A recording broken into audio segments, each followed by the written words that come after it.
संग्राम किसी भी पृष्ठभूमि में हो, संग्राम किसी भी बातचीत पर हो, लेकिन संग्राम जब होता है तो उसका खामियाजा भी किसी ना किसी को भुगतना पड़ता है।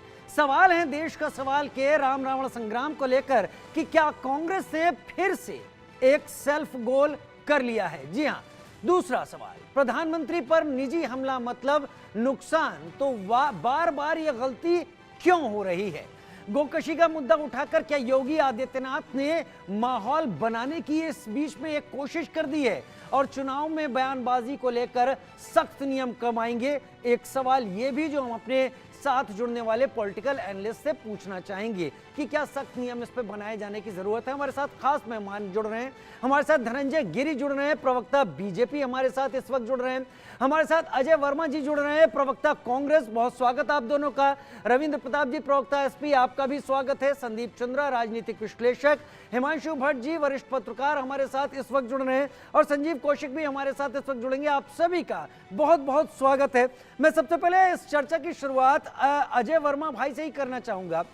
अजय भाई, पिछले कई चुनावों में देखा जाए कई सारे शब्दों का ऐसा प्रयोग हुआ जिन्होंने चुनाव की उस धारा को जो कहीं बहुत कांग्रेस के पक्ष में जाती दिख रही थी उसे ऐन वक्त पर मोड़ दिया। ये सेल्फ गोल करने की कांग्रेस की आदत है या फिर अपने खिलाफ आ रहे शब्दों को बेहतर तरीके से भुनाने की प्रधानमंत्री की एक कोशिश आप किस तरीके से देखते हैं। देखिए, भाजपा और भाजपा के नेता प्रवक्ता आईटी सेल, तेज बोलो, रोज बोलो, सुबह बोलो, शाम बोलो, जोर से बोलो, झूठ बोलो, उस तर्ज पर सिद्धांत चल रहा है इनका। प्रधानमंत्री जी के 5 झूठ के बयान पीछे चल गए जब इन्हें घेर लिया गया, पूरे संसार ने, पूरे हिंदुस्तान ने, सारे पत्रकारों ने, सारे चैनलों ने, तो प्रधानमंत्री जी और बीजेपी आईटी सेल और भाजपा के नेता बेचैन हो। योगी आदित्यनाथ जी बात करते हैं, कभी किरण रिजिजू जो मंत्री हैं भारत सरकार के, गृह मंत्री बने, उनसे पूछा है कि उन्हें तो थाली में परोस के योगी जी बीफ का वो दे के आते हैं, वहां बीफ अलाउ करते हैं, वो कहते हैं हाँ मैं बीफ खाता हूं। फिर इलेक्टोरल बॉन्ड में योगी आदित्यनाथ उन्हें थाली में परोस के बीफ देते हैं, ये आप कह रहे हैं। अरे साहब, ये पूरा देश कह रहा है, किरण रिजिजू की भाषा सुन लीजिए आप। ठीक है, मैं धनंजय गिरी से पूछ लूंगा। अब नहीं, पहले सुन लीजिए। और बीफ वालों से ये लोग चंदा लेते हैं इलेक्टोरल बॉन्ड के रूप में। अरे शर्म करो भाई देश के लोगों से, तुम जो बीफ वालों से चंदा ले रहे हो, कैसी सरकार है। नहीं, एक मिनट, अरे इस तरीके से चर्चा नहीं होगी धनंजय जी, चाहिए इन्हें। धनंजय जी बोलने दीजिए, ऐसे चर्चा नहीं होगी।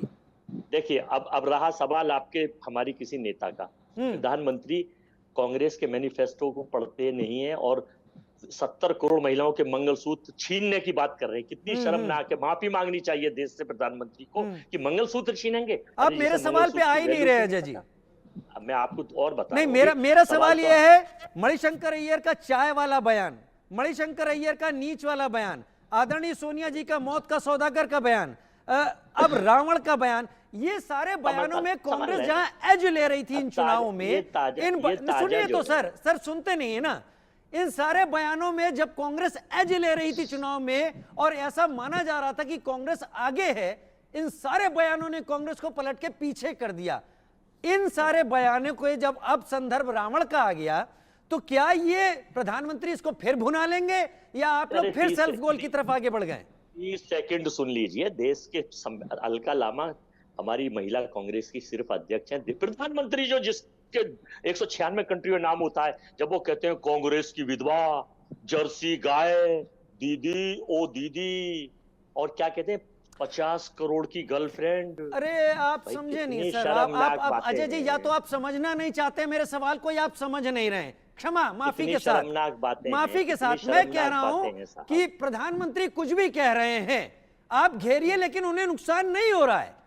आपको नुकसान हो रहा है आपके कहेगा बयानों आप ही तो कह रहे हैं उन्हें नुकसान नहीं हो रहा है। पहले चरण से बौखला गए, दूसरे चरण में बौखला गए, परसेंटेज ऑफ द वोट घट के रह गया, सीटें घट रही हैं, बेचैन होके किस हरकत पे उतर आए, उल्टे सीधे बयान देते हैं महिलाओं के खिलाफ। ये बयान अलका जी का है, अलका लांबा का, आप मानते हैं? अलका जी ने ऐसा कुछ नहीं किया। भाजपा का आईटी सेल है, वो प्रायोजित कार्यक्रम करता रहता है। क्या हमारे पास अगर बयान है तो अलका जी का उस बयान को भी हम सुनाना चाहेंगे, लेकिन हम सभी जानते हैं कि उन्होंने क्या कहा है। खैर, मैं धनंजय जी का रुख करूंगा। धनंजय जी, आपने अजय जी को सुन लिया, मेरे हर सवाल के जवाब में अजय जी क्या कह रहे हैं ये भी आप सुन रहे हैं। मेरा यही सवाल है, अब शाब्दिक मर्यादाएं अगर इसी तरीके से भूली जाती रहीं तो क्या कांग्रेस फिर एक सेल्फ गोल की तरफ आगे बढ़ रही है, या आप लोग भुनाएंगे? राजीव जी, नरेंद्र मोदी जैसे शिखर पुरुष का व्यक्तित्व और कृतित्व किसी सामान्य जन की टिप्पणियों से प्रभावित नहीं हुआ करता, लेकिन अलका लांबा, कांग्रेस की पहचान यही है। अलका और उल्फा जैसे इस तरह के शब्दों का बोलना नरेंद्र मोदी जैसे व्यक्तित्व पर, जो दुनिया में वैश्विक का स्तर पर जो नेतृत्व बड़ा है, और जैसा कि कांग्रेस के प्रवक्ता कह रहे थे कि हमारी सिर्फ कांग्रेस महिला कांग्रेस की अध्यक्ष है, कि वो कुछ भी नहीं है। यानी कि कांग्रेस में इतनी नेग्लेक्टेड है, सत्ता के सुखाड़ से कोई और जीवित रह सकता है, लेकिन कांग्रेसी जीवित नहीं रह सकता है। और जो अमर्यादित बातें अभी कांग्रेस प्रवक्ता ने की, जो गोरखपुर के संत, जो गोरक्षा के लिए समिति बनी, गो भक्तों पर गोलियां चलाने वाले कांग्रेसी, जिन्होंने घोर आपत्तिजनक बात योगी आदित्यनाथ के बारे में की, उसके लिए पहले इन्हें माफी मांगनी चाहिए, इसके लिए तैयार रहे, पहली बात। दूसरा, यह प्रधानमंत्री नरेंद्र मोदी जब खुद अपने लगातार अपनी बात में कहते हैं कि कांग्रेस ने लगातार चाय वाला से लेकर के और तमाम तरह की टिप्पणियां की है। कांग्रेस एक पार्टी नहीं, एक परिवार के द्वारा संचालित होने वाला संगठन है, जो लोकतंत्र ही नहीं, लोक लज्जा के लिए भी ठीक नहीं है, क्योंकि 5 पीढ़ियों से परिवार के कब्जे में एक पार्टी रही है। और आप उस व्यक्ति पर, नरेंद्र मोदी जिसका, जो इस गांव गरीब किसान 100 करोड़ 140 करोड़ की जनता जिसे अपना परिवार समझती है, जो मानती है कि नरेंद्र मोदी ऊर्जा का पुंज है, और सक्रियता के आलोक स्तंभ है, नवाचार के नव बिहान है, सदाचार के मान है, राजनीतिक सुचिता के प्रतिमान है, इस आगे बढ़ रहे भारत का अभिमान है, उस व्यक्ति पर अलका बड़ी कहते हैं ना कि बड़ी आसानी से मशहूर किया मैंने खुद को, अपने से बहुत बड़े शख्स को बोल करके।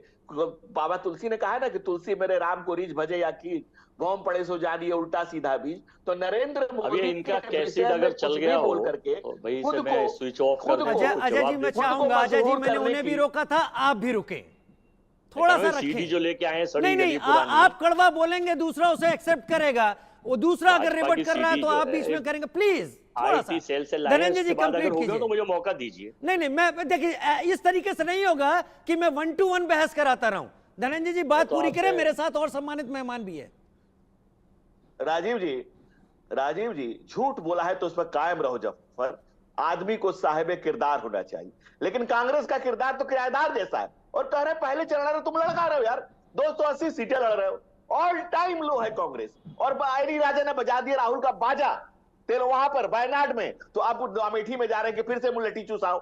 ये स्थिति है कांग्रेस के कमर के तरफ बढ़ रही है। रोज इस देश की जनता आपको धुतकार रही है, धत्कार रही है, और इस देश की जनता गोभक्तों पर गोली चलाने वाले और गोकसी खाने की वकालत करने वाले, जिन्होंने अपने मैनिफेस्टो में लिखा है कि अल्पसंख्यकों को खाने खिलाएंगे। दूसरा बात, ये गलत बात है अजय, मैं पूर्वांचल की बात है, भाषा बोलने लगूंगा, आपको दिक्कत हो जाएगी। Please speak at your own time.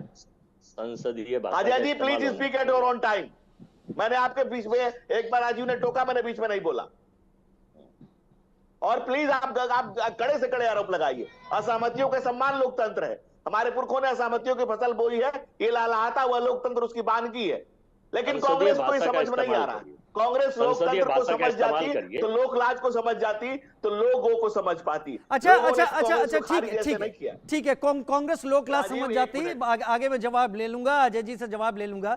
Ravindra Pratap जी भी मेरे साथ जुड़े हुए हैं। रविंद्र प्रताप जी, जब शाब्दिक मर्यादाएं चुनाव में खो दी जाती हैं तो इसका नुकसान उठाना पड़ता है या फिर इसका फायदा होता है चुनाव में?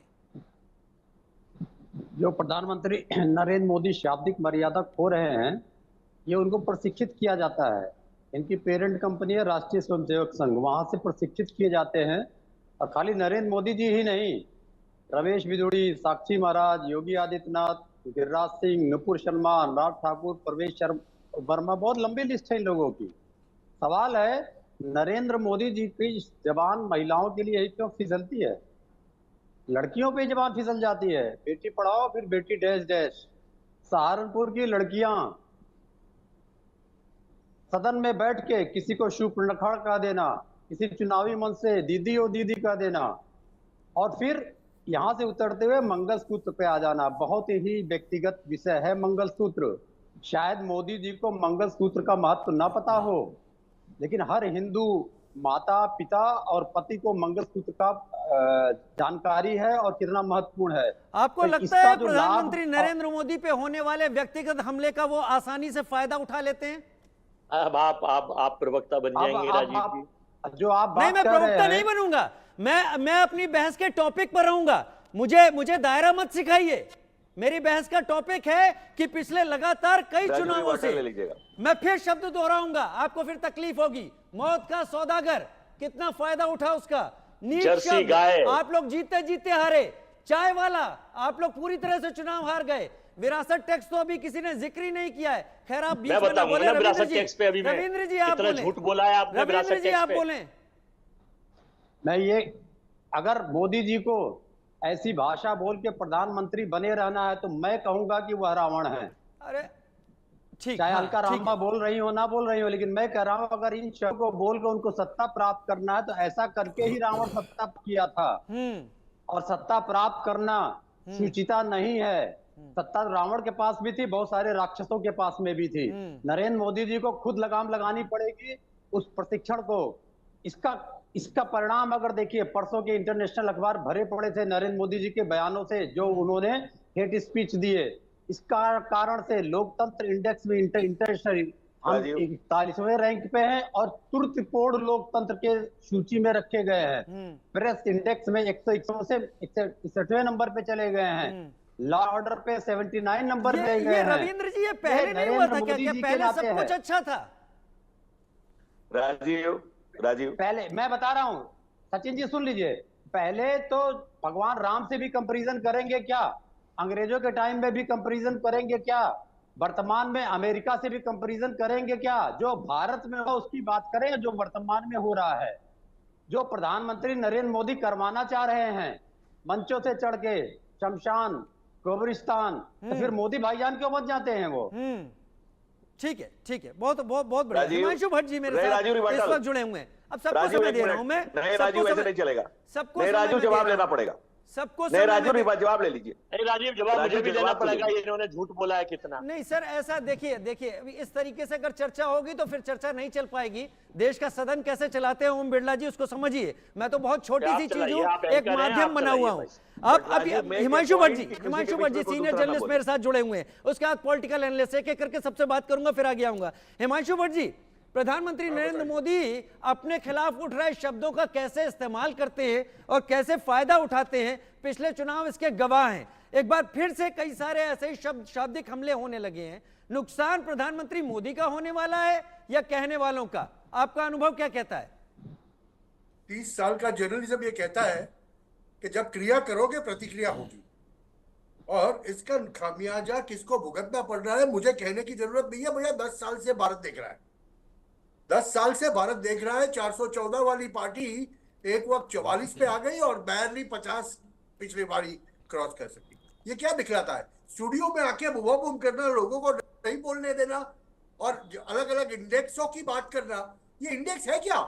देखिए भैया, आज का भारत बदल चुका है, 2024 का भारत है, और भारत ऐसे लोगों के इंडेक्स को नहीं मानता कि जिनको लोकशाही क्या है वो ही पता नहीं है। यूएस की बात कर रहे हैं। अरे भैया, यूएस की यूनिवर्सिटीज में आज क्या हो रहा है देखा है आपने? आप भारत की क्या बात करोगे? भारत की तुलना आप जैसे ही विदेशी सत्ताओं के साथ में करोगे, आप विदेशी सत्ताओं के साथ हाथ में खेल रहे हो, ये बात पुनर्स्थापित हो जाती है। और हम मौत के सौदागर से लेके चले और चाय वाले कमेंट तक आए, और फिर मैं तो ये भी नहीं बोलता, गुजरात के अंदर मल्लिकार्जुन खड़गे जी ने बोला था राक्षस, और अब ये रावण। तो देखिए, आपको प्रतिक्रिया तो मिलेगी। नहीं, रावण वैसे भी है, बयान नहीं है। 2012 में मध्य प्रदेश के पूर्व मुख्यमंत्री दिग्विजय सिंह ने भी रावण की उपाधि नरेंद्र मोदी जी को दी हुई है, तब वो गुजरात के मुख्यमंत्री हुआ करते थे। खैर, अब ये बड़ी खबर आ रही है, प्रियंका गांधी वाड्रा ने प्रधानमंत्री मोदी पर हमला बोला है और ये कहा है कि इन्होंने हमारे परिवार को कितनी गालियां दी हैं, माँ पिता दादी दादा किसी को नहीं छोड़ा। ये प्रियंका गांधी वाड्रा का बयान है। और उन्होंने ये भी कहा कि इनका सीना 56 इंच का है ही नहीं। कांग्रेस महासचिव प्रियंका गांधी वाड्रा का बयान, प्रधानमंत्री नरेंद्र मोदी पर हमला किया है उन्होंने कहा है कि इन्होंने हमारे परिवार को कितनी गालियां दी हैं। सुनते हैं प्रियंका वाड्रा ने क्या कहा है। इन्होंने कितनी गाली दी हमारे परिवार को, इससे हमें कोई परवाह नहीं है।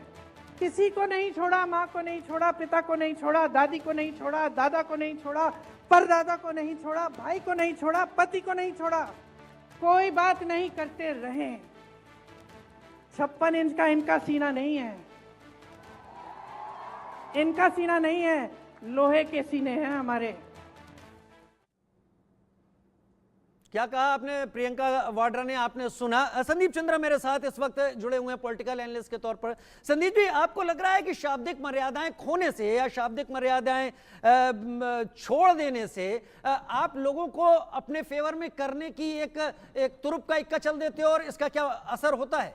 देखिए राजीव जी, आपका ज्वलन सवाल है। मैं ये पहले कहना चाहूँगा कि पूरा देश देख रहा है कि कांग्रेस जो है वो दिशाहीन, नीतिहीन, कंगाल पार्टी बन चुकी है।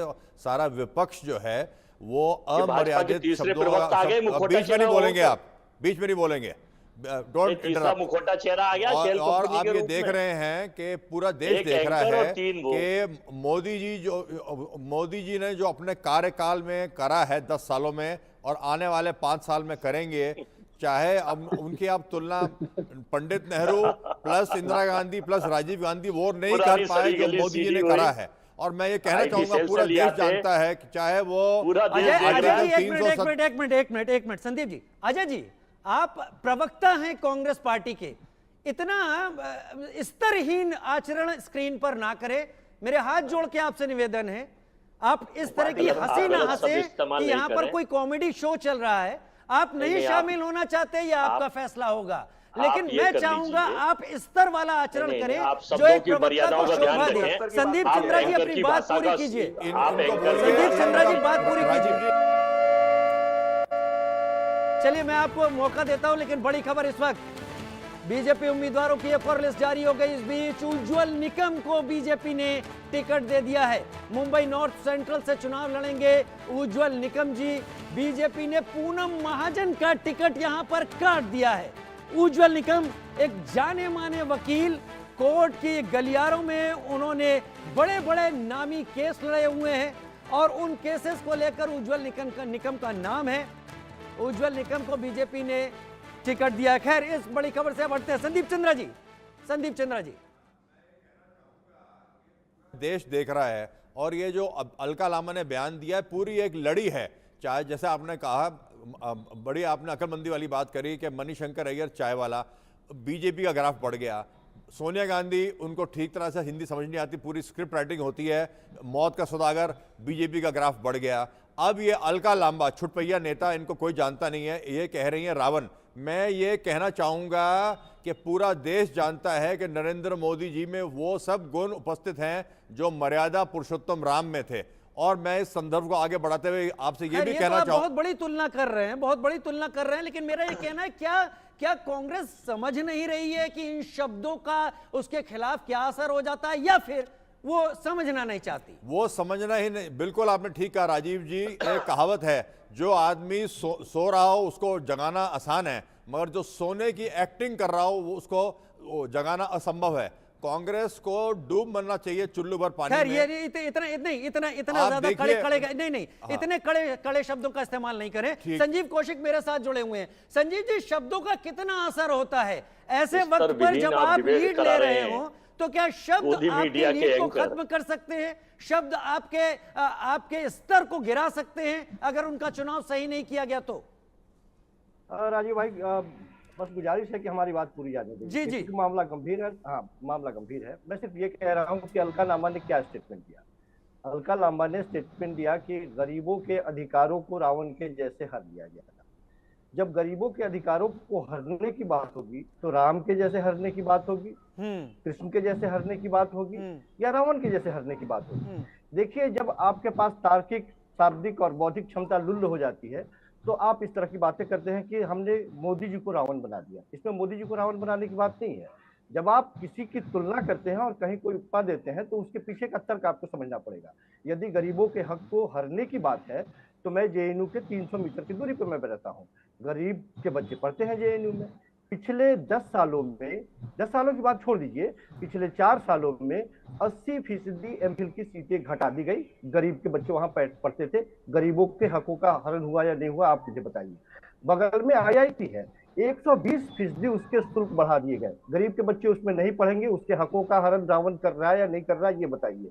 घर में गृहिणी जब है तो 400 का सिलेंडर 1200 रुपए तक में उसमें खरीदा गया। क्या हमारे जेब से पैसों का हरण हो रहा है या नहीं हो रहा है, ये कौन रावण हर रहा है? हम किसी के शाब्दिक बात पे नहीं जाना चाहते।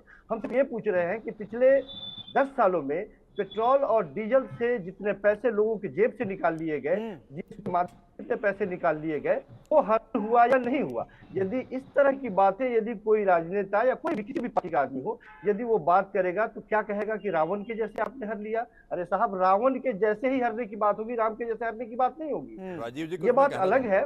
शाब्दिक मर्यादा की बात जब करेंगे तो सारे इस हमाम में सारी पार्टियां नंगी दिखाई देगी आपको, और सब हमाम में उसी तरह की भाषा का इस्तेमाल करती हुई दिखाई देंगी।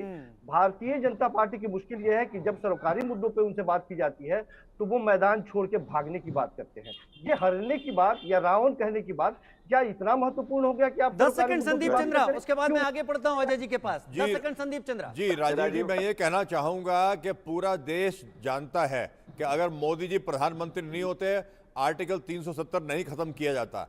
अगर मोदी जी प्रधानमंत्री नहीं होते तो जो मुसलमान बहनों के लिए उन्होंने, माओं के लिए उन्होंने करा है, हाँ, तीन ट्रिपल तलाक जो है इलीगल। और तीसरी चीज राजीव जी, सबसे बड़ी चीज, सही कह रहे हैं, इसका श्रेय तो राजीव जी बीजेपी ले सबसे रही बड़ी आखिरी चीज उसकी तो वजह भी है। मैं अजय वर्मा का रुख करूंगा।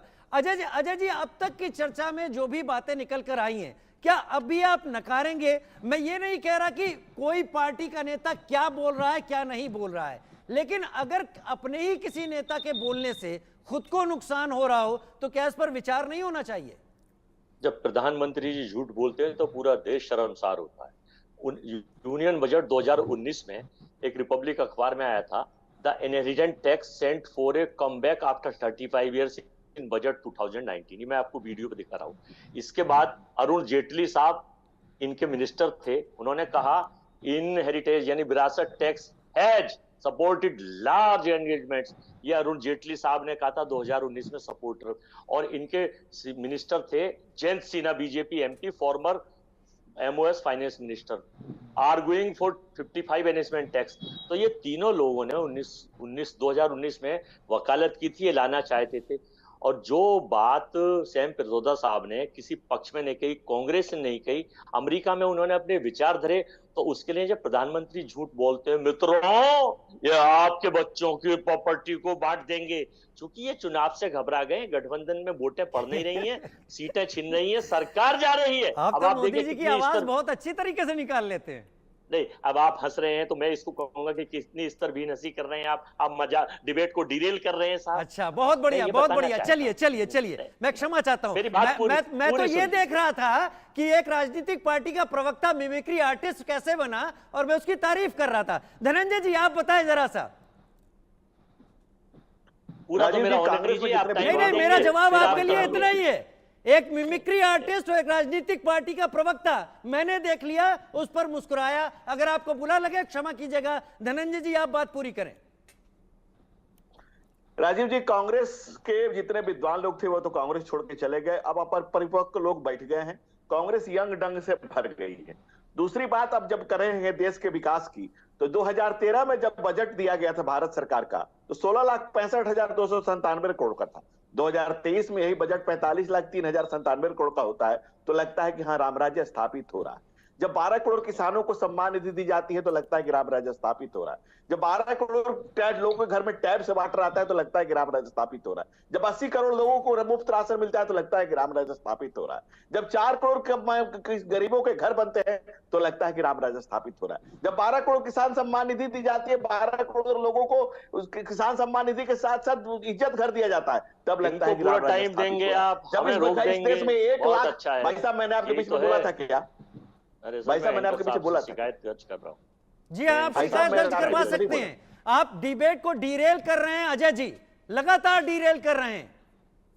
ये राहुल छाप आदत छोड़ दीजिए। आप अपनी बात रखिए। अजय जी आपके हाथ में, आप जो करना चाहें करें। 2013 में बैंक खाता धारकों की संख्या 40 करोड़ थी। आज के डेट में 2023 में 225 करोड़ बैंक खाते, जो गरीब बैंक की तरफ मुंह करके खड़ा नहीं हो सकता था, उन गरीबों के आज जनधन खाते खुले हुए। 400 वंदे भारत का निर्माण हुआ। हाईवे की क्षमता प्रतिदिन 23 किलोमीटर बढ़ी है। 90% ग्रामीण क्षेत्र की सड़कें मेट्रो से जुड़ी है। 5 शहरों में मेट्रो था, आज 27 शहरों में मेट्रो। 120 सैटेलाइट लॉन्च हुए हैं। ये सारी चीजें ठीक है, इतना सारा काम है, तो आपको ये नहीं लगता है कि काम को लेकर शब्दों की मर्यादा फिर तोड़ने की क्या जरूरत पड़ रही है विपक्षी पार्टी को, जो आपको चुनौती दे रही है? राजीव, सावन के अंधों को हरा ही दिखता है और कुछ अंधों को राम राज्य भी रावण। चलिए ठीक है, मैं रविंद्र जी से जवाब लूंगा। रविंद्र जी और संजीव जी इस पर जवाब देंगे। रविंद्र जी, धनंजय जी कह रहे हैं कि सावन के अंधों को हरा दिखता है, वही स्थिति हो गई है इस वक्त। कुछ सावन के अंधे यहाँ बैठे हुए हैं जिन्होंने प्रभु श्री राम की दो जगह, एक राम राज्य के रूप में तुलना की, एक नरेंद्र मोदी को तुलना कर दी प्रभु श्री राम से। इनकी पार्टी का उत्तर प्रदेश में एक कैबिनेट मंत्री है, वो प्रभु श्री राम को अवैध संतान कहता है।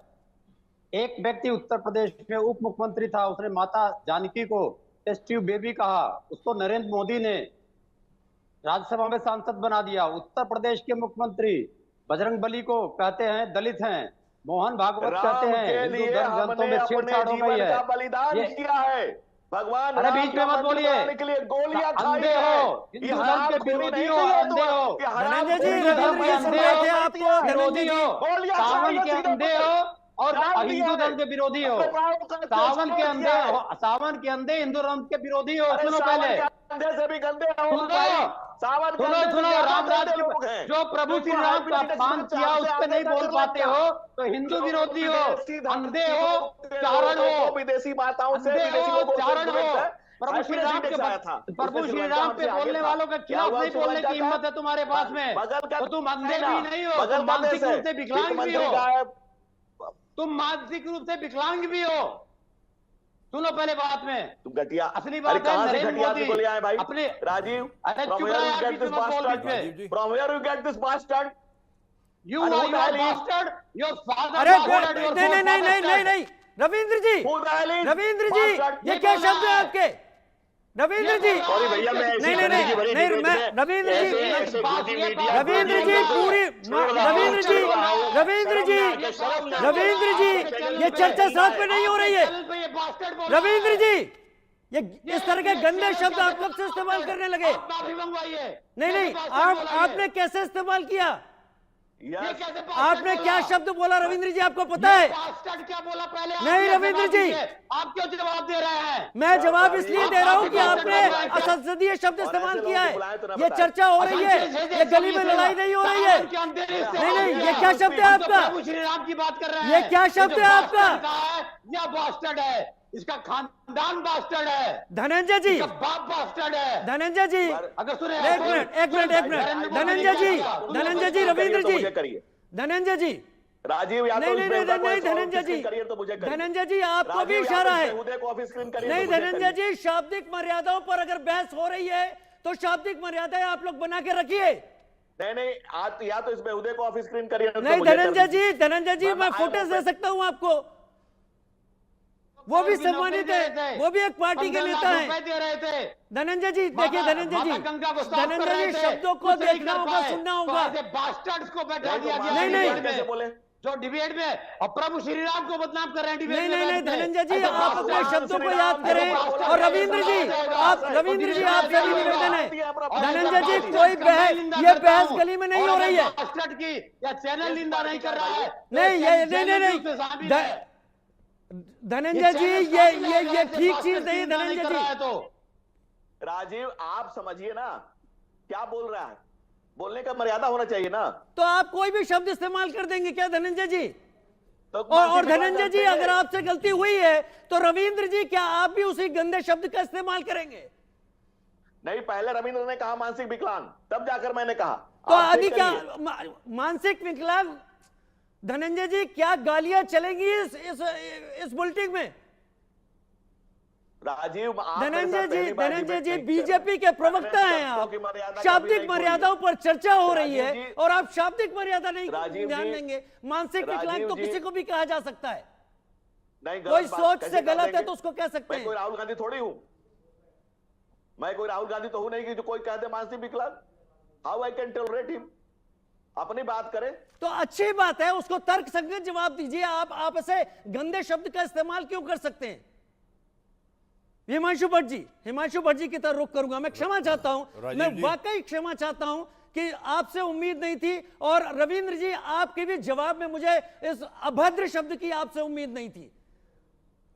हिमांशु भट्ट जी, मैं शाब्दिक मर्यादा की बात कर रहा था और मेरे पैनल के ही मेरे गेस्ट अपनी शाब्दिक मर्यादाएं भूल रहे हैं, तो देश स्तर पर क्या हो सकता है शाब्दिक मर्यादा भूलने का, वो हम समझ सकते हैं आसानी से।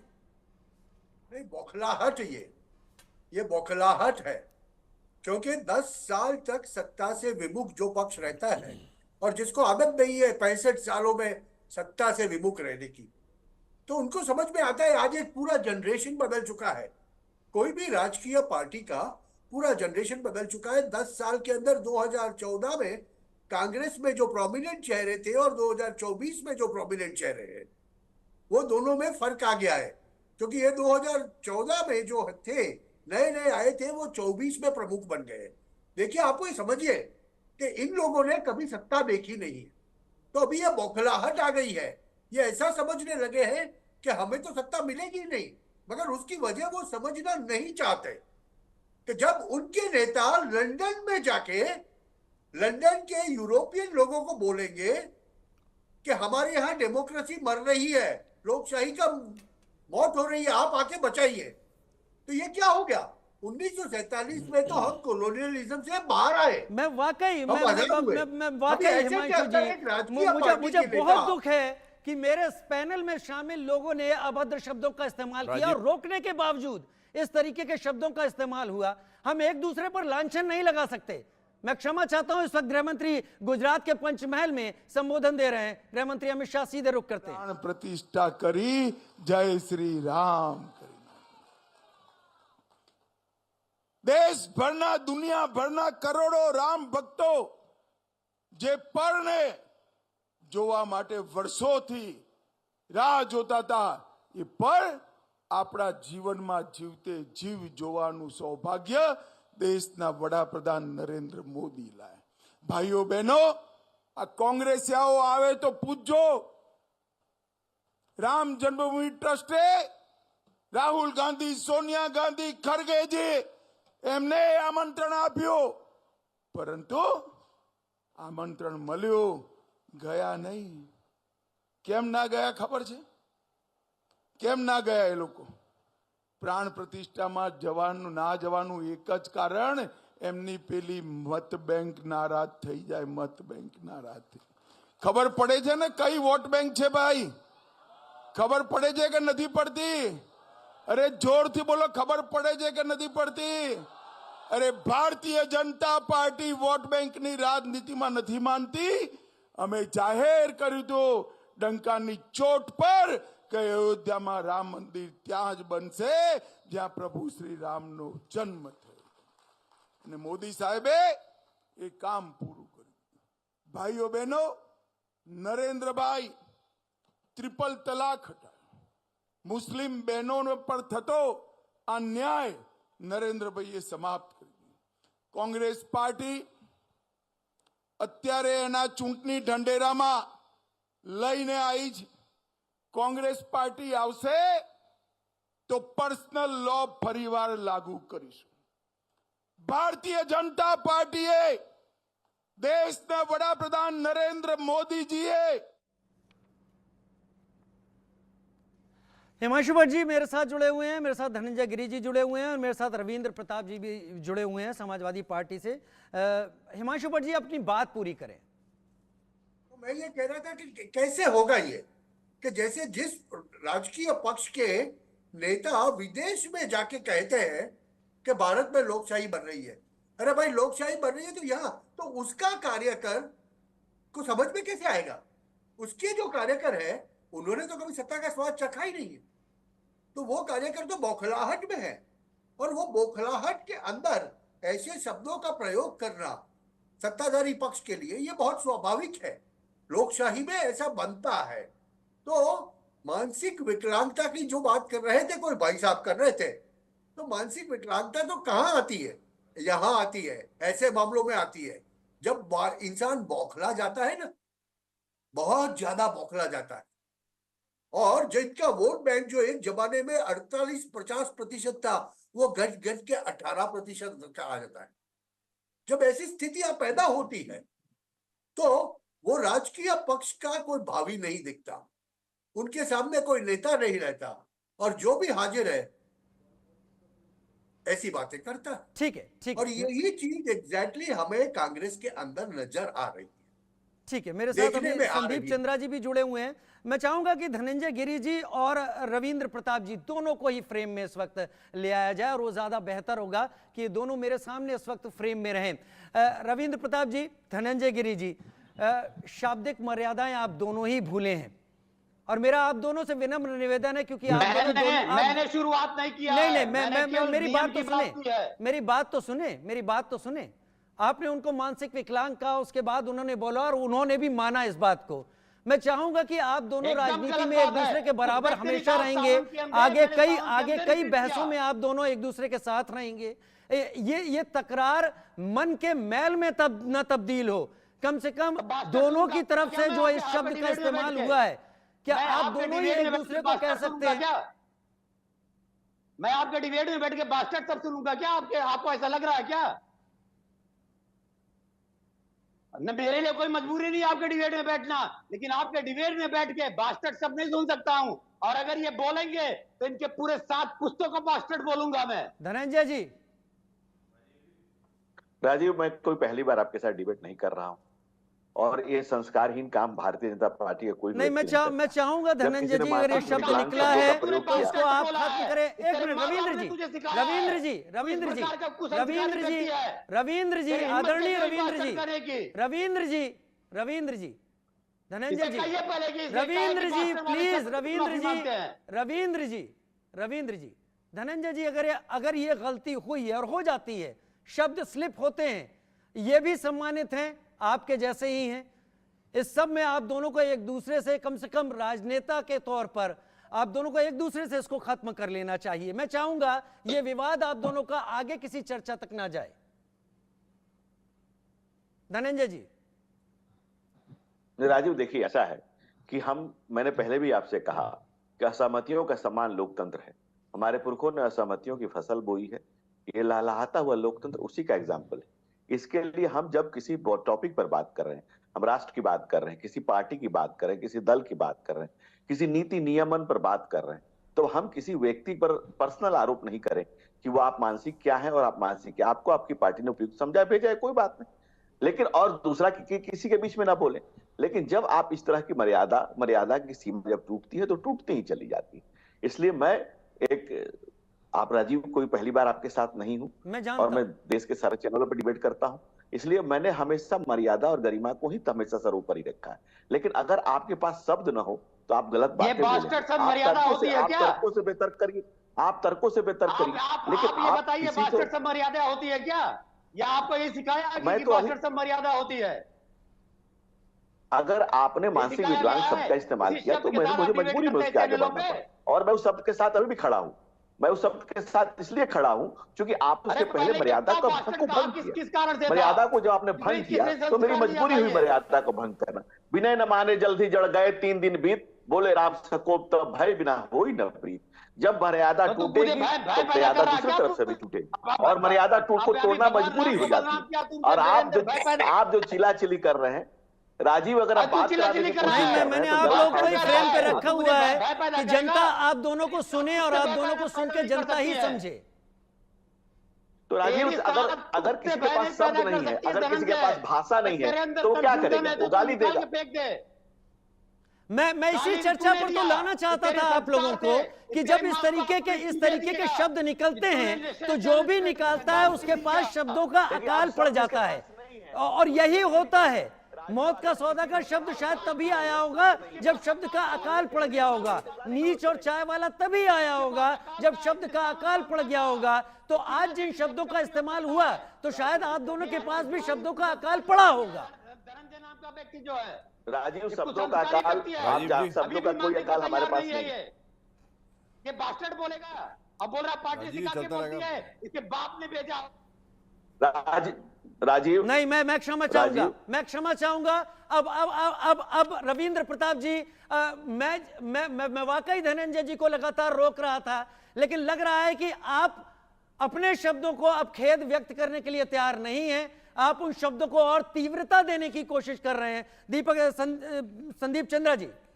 राजीव एक मिनट। राजीव देखिए, ऐसा है, या तो आप मुझे ऑफिस स्क्रीन कर रहे हैं तो इसको करिए, बीच में इंटरप्ट ना करें।